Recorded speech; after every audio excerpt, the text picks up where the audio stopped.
So what I have in mind today for a video is has to do with farm finances, saving money in order to help facilitate a greater profit. And you know, part-time farms with full-time day jobs can and do turn a profit. Ours is an example of that. And but you know, you got to be careful about your finances. You have to spend money to make money, but on the other hand, you can go overboard with it too. And so kind of on the flip side of spending money are what I call farm bandages. And this cultipacker is an example of that. So I've got some cracked discs over here and broken discs over here. And it's not as wide as I'd like it to be. And we're going to be looking for another cultipacker similar to this, and but hopefully it'll be a little bit wider, and we might be able to use this for parts to keep the other one going, or maybe the other cultipacker we get will be parts for this one. I'd like it to be a little bit wider, but we don't send this thing to the scrap metal place or put it up at the road for sale, because we feel like we can still get a little bit of life out of it. It's one of the bandages on this farm. Right here's my old reliable John Deere 350 hay rake, and of course we have our Vermeer TR90 that rakes hay, but this is kind of another bandage, if you will, that falls under redundancy. So we have two roller bar rakes, and then we have our TR90. The other rake is a New Holland 56 with a dolly wheel. But we don't have to spend a big pile of money on new equipment. We can make these bandages like this, keep them greased. It'd be nice if we could, you know, keep it out of the weather, but there's a limit to how many buildings we can pencil out up here. But this hay rake right here is used. It'll be used on second cutting again this year to kind of merge windrows. And it's not flashy. It gets the job done. It's paid for. And in many ways, it's another bandage, and it helps us get our hay in and make a little money. So on the farm, probably any small farm, especially like ours, you know, you're going to have old tractors. I mean, this tractor right here, this is my original Model 50. It's a 1962 year model, and we use it like it was a new one, but it's got its issues, and we kind of bandage.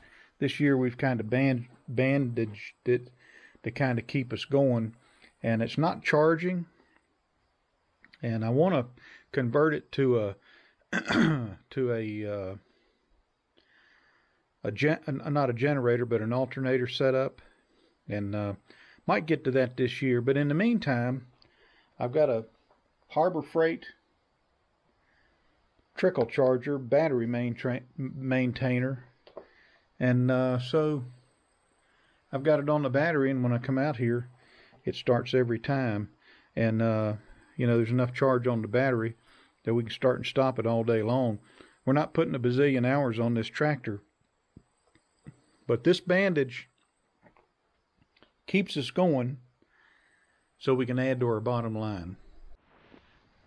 So at the moment, the 1105 Massey Ferguson needs nothing, and but in many ways the whole tractor itself is a bandage, because even with the repairs, if you look at some of the other videos, some of the repairs I've had done on this thing, you know, 118, 17, 18 horsepower off the PTO, and over 15,000 pounds.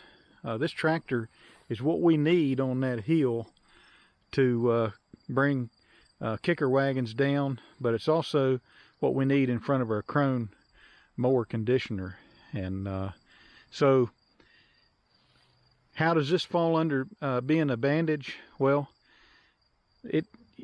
I could buy quite a few of these tractors for the price of $100,000 John Deere of equivalent horsepower and weight.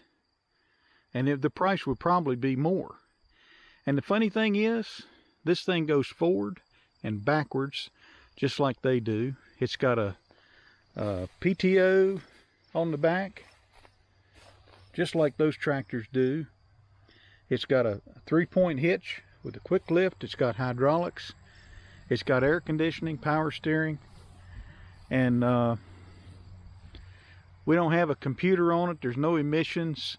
The only computer on this tractor is the person's brain that's driving it. So we get all this for a lot less money than like I say, $100,000 John Deere. And I mean, if you can afford that stuff, that's great. But what we're trying to do here is pencil out a profit, and this figures in greatly on that, just the cost of the machine. So in many ways, we get what we need. We can do just on this farm, we can do anything the newest tractor can do, and for a fraction of the money. So it's a great Band-Aid.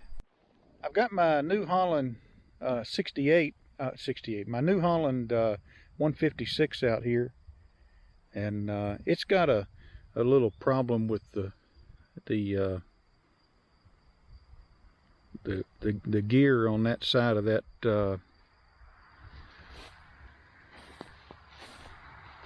whatever you call this thing right here. Sometimes I get at a loss for words, but it doesn't go on to the scrap pile and to the recycler, because I feel like at some point I can tear that apart, figure out what's going on inside there and fix it. And then between this and my Vermeer, if there's two of us up here, we basically have a 4-basket tedder on the cheap. So you know, we kind of nurse this thing along, throw a bandage on it, and you know, it helps our bottom line. This is a good bandage. Well, I'm up here at the old barn, and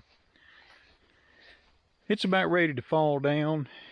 It's kind of, some places are falling apart more than others, and people tell me, why don't you just have somebody come in? There's people that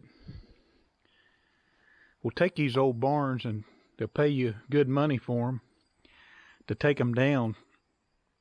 And but our thought is, and we're not going to rebuild this barn. There's no plans to do that, and there's reasons for that I won't get into. But you know, it still has a place. It not everywhere does the roof leak, and not everywhere is the roof falling in. And so as long as we can utilize it for some storage, then you know, that's what we're going to do. So we kind of live another day. We got a nice barn over there, new, practically new, and then we got this old barn. We just kind of use it to the extent we can. Keep some lumber in to dry, and a little bit of firewood over there. Got the old Model 32 sickle mower, and this whole barn is kind of like one big bandage that we can utilize the space. As long as we can use it, it's money we don't have to spend on another building. So in many ways, this barn is a bandage. Now, I mentioned my Model 32 sickle mower. I'll tell you what, I get on these internet forums and they hate a sickle bar mower. And most people would have thought we'd have sent this thing packing down the road years ago, and maybe we should, but nonetheless we continue to use it in certain fields and certain situations, and you know, paid for it, you know, there's no reason to do anything but keep it. Made a little repair up there. You saw the video on that. But as long as we can utilize this thing to cut a little hay, like right over in here, some of these smaller patches, and make some square bales out of it, then we're turning a profit with equipment that doesn't cost us a dime. Model 32 sickle mower. Nice bandage on this farm. So in these fields, as our Timothy has kind of died off over the past several years, there's a healthy stand of orchard grass and fescue in here. There's just a seed bed, a legacy seed bed that it's really hard to overcome. There's still a lot of Timothy in here, and but you know, for the next couple years, we're going to run a mixed grass field. We're not really planning on doing a straight Timothy, although I would like to return to it at some point, just because I really like Timothy hay. And but in the meantime, this is the kind of grass that grows in many ways seems like a lifetime. And this grass was in here when I was a kid, and I can remember replanting at least once. And of course I did. Then when I got into it, you know, I killed everything and started over. But the nice thing about this mixed grass is I get out of spending money on Roundup to kill it. I get out of buying a pile of seed to start over. I get out of the risk of whether or not the grass is going to grow and be productive for the next hay season. And I get this persistence year in and year out of this Timothy orchard grass fescue mix. And biggest thing we need to do, if fertilizer prices ever come down, is just bomb it with fertilizer, and then we'll be back up to our kind of historical yields on this farm. But it's there. It's not costing us a lot of time and money. We're cutting hay off of it, clean hay, and selling it for a good price. And so this is kind of a bandage, at least for the next 2 or 3 years, but it yields a pretty good profit for us. Virtually no overhead in this field this past year as we didn't fertilize. Herbicide, that's really the only thing we applied. Mixed grass hay field makes for a nice farm bandage and profit. So one of the things I like about these kicker wagons is the wooden kicker wagons is they're cheap. The running gears are cheap to buy, and the deck and the wood sides are cheap to put on there. And I see metal kicker wagons going for $3,000. I don't have anything close to that in any of my wagons and running gears put together. That's one wagon, $3,000. So, you know, we make do with lumber we have up here, and we might buy a little bit of lumber. But we get the hay kicked up in the wagon, just like one of the nice steel wagons. And don't get me wrong, I'd like to have one. Some of those H&S wagons with the flared sides and the way the front end folds down on the side. But that's just not what we're spending our money on up here. We're able to make these wagons cheap. We can repair them with a hammer and nail or a screw. And we have a few weeks of intense haying, and then they just sit. Now this wagon right here was one of my original hay wagons. It was we stacked hay on this one. We actually did all these wagons before I put sides on them for my kicker. But this one right here in particular, it's got a pine deck, and it just rotted real bad. And we did not use this wagon this year because the sides are ready to just fall off of it. But year before last we used it, and the wood was so rotten in some places that we just took a piece of scrap plywood, like right there, and screwed it down so when you're unloading the wagon you wouldn't fall through it.